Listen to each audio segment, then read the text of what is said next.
Hello everyone. आज का हमारा जो क्वेश्चन है वो है which is note the characteristic of federal system.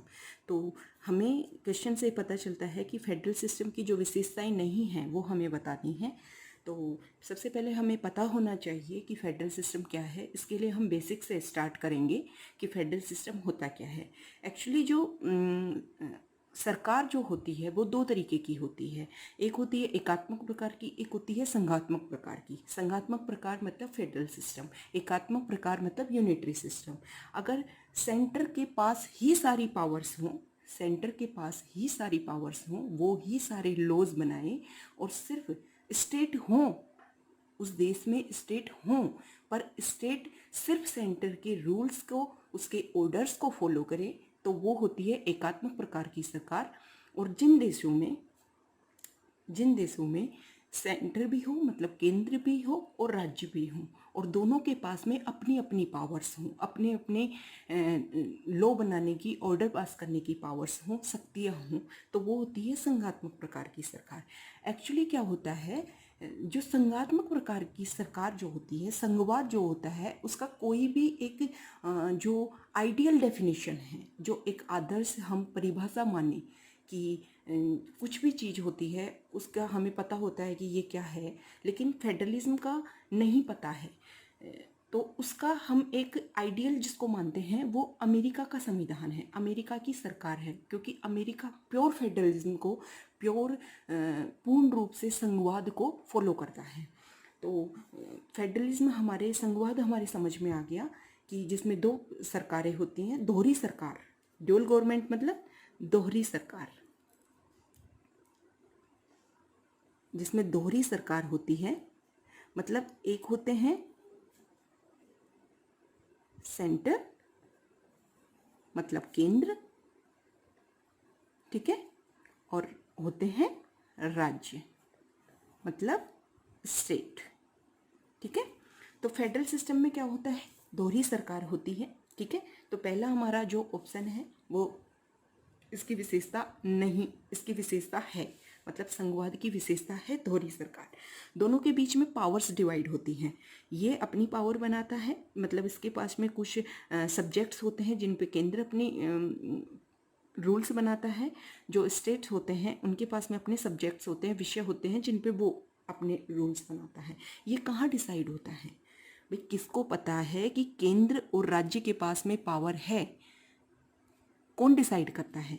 मतलब वो चीज़ें दोनों के पास में अपने अपने विषय हैं, वो कहीं लिखे होने चाहिए। हम एग्जाम्पल से डिसाइड करते हैं, ठीक है। एग्जाम्पल, मान लो कोई फैमिली है, फैमिली में क्या है, पेरेंट्स होते हैं और उनके चिल्ड्रन होते हैं, ठीक है। मान लो पेरेंट्स हैं, उनके दो बच्चे हैं, ठीक है, एक एल्डर और एक यंगर, ठीक है। एल्डर को हम मान लेते हैं केंद्र है, यंगर मान लेते हैं हम स्टेट है। अब पेरेंट्स के लिए तो दोनों ही समान हैं, दोनों ही इक्वल हैं, ठीक है। जो चीज़ इनकी है वो दोनों में बराबर डिवाइड होगी। अब पेरेंट्स कौन है, रिटन कॉन्स्टिट्यूशन है। पेरेंट्स कौन है, रिटन कॉन्स्टिट्यूशन है। एल्डर कौन है, केंद्र हो गया, और यंगर कौन हो गया, स्टेट हो गया।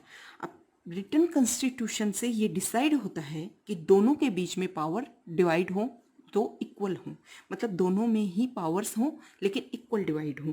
तो रिटन कॉन्स्टिट्यूशन भी संघवाद का विशेषता हो गई। अब नो डिवीजन ऑफ पावर्स, अब ये तो हमने अभी पढ़ा है कि पेरेंट्स के अकॉर्डिंग दोनों के बीच में पावर्स का समान रूप से वितरण होना चाहिए। तो नो डिवीजन ऑफ पावर्स मतलब शक्तियों का विभाजन नहीं, शक्तियों का विभाजन नहीं, ये किसकी विशेषता नहीं है, फेडरल सिस्टम की। फेडरल सिस्टम से हमें क्या समझ में आया कि ऐसी सरकार जिसमें दोहरी सरकार हो, एक एक सरकार केंद्र पे हो, एक और राज्यों में सरकार हो, ठीक है। दोनों के बीच में शक्तियों का विभाजन हो, इनके पास में खुद के विषय हों जिन पे ये रूल बना सके, इनके पास में खुद के विषय हों जिन पे ये कानून बना सके, मतलब शक्तियों का विभाजन हो। और ये शक्तियों का विभाजन कहाँ डिसाइड होगा, कहाँ लिखा होगा, उसके लिए रिटन कॉन्स्टिट्यूशन होना चाहिए, ठीक है। अब पेरेंट्स ने तो डिसाइड कर दिया, मतलब कॉन्स्टिट्यूशन ने तो डिसाइड कर दिया ठीक है। कॉन्स्टिट्यूशन ने तो डिसाइड कर दिया कि ये आपकी पावर है, ये आपकी पावर है, लेकिन ज़रूरी थोड़ा है कि ये भाई कुछ भी करके ये दोनों एक दूसरे की पावर को छीन सकते हैं। उसको सेटल करने के लिए इंडिपेंडेंट जुडिशरी होनी चाहिए, मतलब स्वतंत्र न्यायपालिका होनी चाहिए। स्वतंत्र न्यायपालिका मतलब वो न्यायपालिका जो ना इसका साथ दे ना इसका साथ दे, जो मतलब बिल्कुल सही है, जो बिल्कुल अकॉर्डिंग है रिटन कॉन्स्टिट्यूशन, लिखित संविधान के अनुसार जो चीज़ सही है वो उसका साथ दे। मतलब इनके बीच में जो शक्तियों का विभाजन है उसका ध्यान रखने के लिए एक स्वतंत्र न्यायपालिका होनी चाहिए। तो हमारे क्या समझ में आया, अगर हम कंक्लूजन में बात करें तो संघवाद वो होता है, फेडरल सिस्टम वह व्यवस्था है जिसमें दोहरी सरकार हो, उनके बीच में शक्तियों का विभाजन करने के लिए लिखित संविधान हो, शक्तियों का विभाजन हो, और उन शक्तियों का, उन पावर्स का ध्यान रखने के लिए कि वो एक दूसरे की पावर छीन तो नहीं रहे हैं, उसका ध्यान रखने के लिए स्वतंत्र न्यायपालिका हो। ठीक है।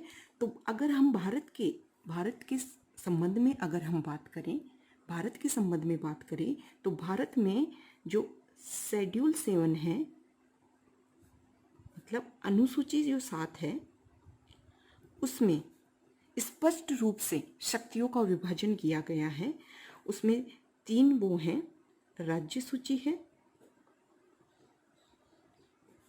संघ सूची है और समवर्ती सूची है। जो शेड्यूल 7 है वो अनुच्छेद 246 के अंतर्गत आती है। अब हम अपने आगे आने वाले वीडियो में ये डिस्कस करेंगे कि शेड्यूल क्या होती है, कुछ अनुच्छेदों को ही शेड्यूल में क्यों डाला गया, हर अनुच्छेद के लिए शेड्यूल क्यों नहीं बनाई गई, ये हम अपने आगे आने वाले वीडियो में डिस्कस अच्छे से करेंगे। तो आपके फेडरल सिस्टम अच्छे से समझ में आ गया होगा। तो इसके अकॉर्डिंग इस जो क्वेश्चन है इसका आंसर होएगा नो डिवीजन ऑफ पावर्स, क्योंकि फेडरल सिस्टम का जो एक यूनिक जो कैरेक्टरिस्टिक होता है उसमें शक्तियों का क्लियर डिवीजन होना चाहिए सेंटर और स्टेट के बीच में। ठीक है, ओके।